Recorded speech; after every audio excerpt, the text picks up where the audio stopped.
Hi, this is Matt Newmark here from Elite Defense Systems, and what I'd like to cover today is our intermediate moves, ground fighting moves from the top position or mount position. And what I'm going to do is go ahead and bring my partner out here, head down here, feet down here.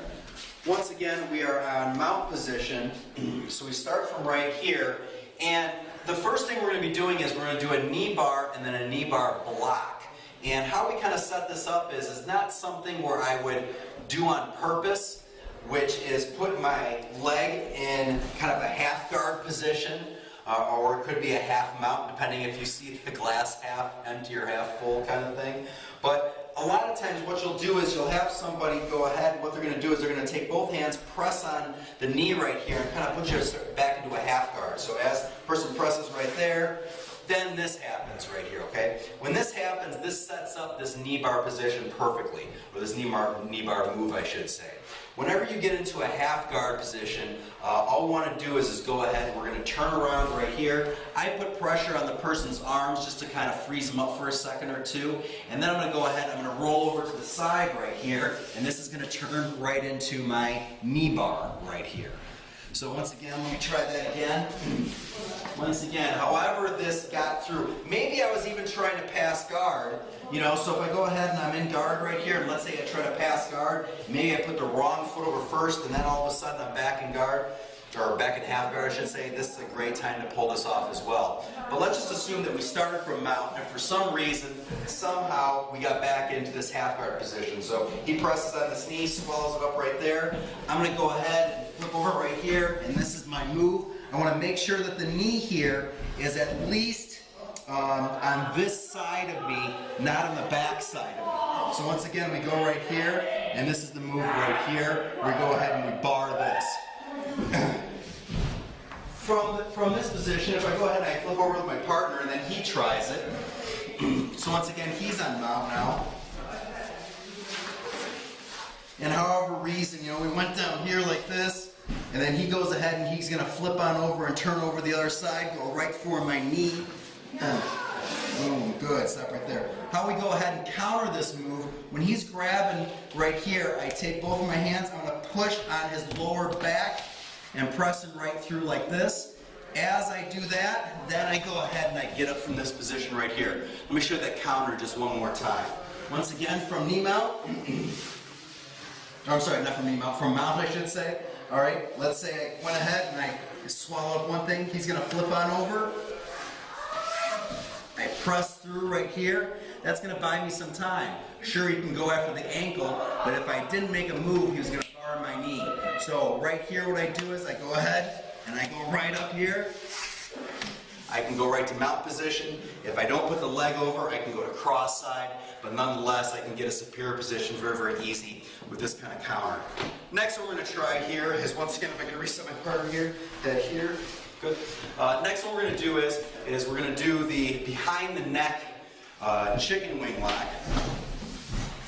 Turn out just here, right there. So once again, as I'm right here, this hand's going to go right under, and I'm going to grab this right here. This move works great, assuming we can go ahead and isolate this arm by not having this arm through here. Okay? So what's important to do is that as we're going for this move, you need to make sure that this arm stays on this side as I go down here. This looks like I'm going for a normal neck crank, but how I'm going to change this up is I'm going to grab the wrist, go under, and then go for my lock right here. Once again, this is what this move looks like again. I go through, looks like I'm going to attack the neck right here, but instead, I'm going to grab here, this hand's going to go right under, and this is the lock right here, okay? How we get out of this is a little bit more challenging, because if the person does a correct job in isolating your arm, you're kind of screwed. If this hand goes under and I go right here, I can't reach it on this side, and let's say he flattens out, I can't go through right here. So what I have to do is, I go ahead and I do a bridge wedge. So I go ahead and I arch up right here, grab, and then come right over the top. If he has me in this lock right here, I'm not going to be able to conventionally get it right here.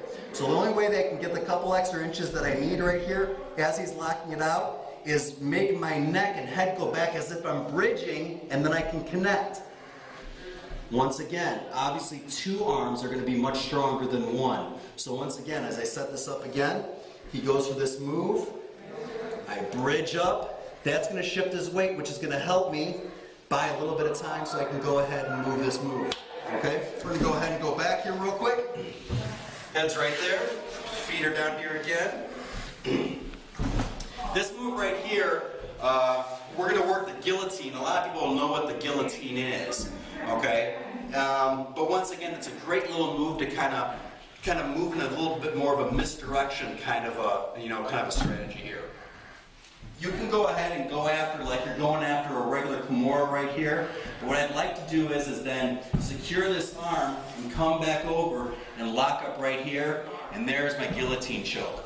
It's a great kind of PIA, or progressive indirect attack, where a person thinks they're going for the arm, and all of a sudden you're attacking their neck. I'll show this again one more time. Go here, and then I slide this right around here. This hand goes right under, and now I have my guillotine choke right here. How we counter this is a little bit interesting. As my partner goes ahead and goes for this arm, and then goes around all the way here, what I'm going to do right here is a little bit challenging because, once again, I'm in a really messed up situation as far as this goes. So what I need to do from here is that I need to go ahead and I need to do a bridge flip. How I do that is that I go ahead and decide that I can't flip this way because his head is down on the ground right here. So what I end up doing is going ahead and getting my arm free here and making sure that it's around and under the arm.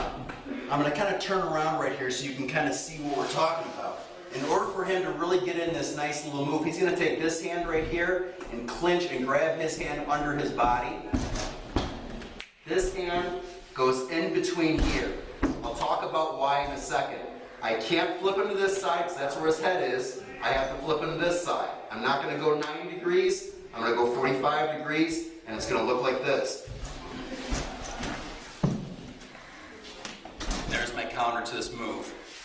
I'm going to point out 1 or 2 quick little things before we end this video on why the details here are very, very important.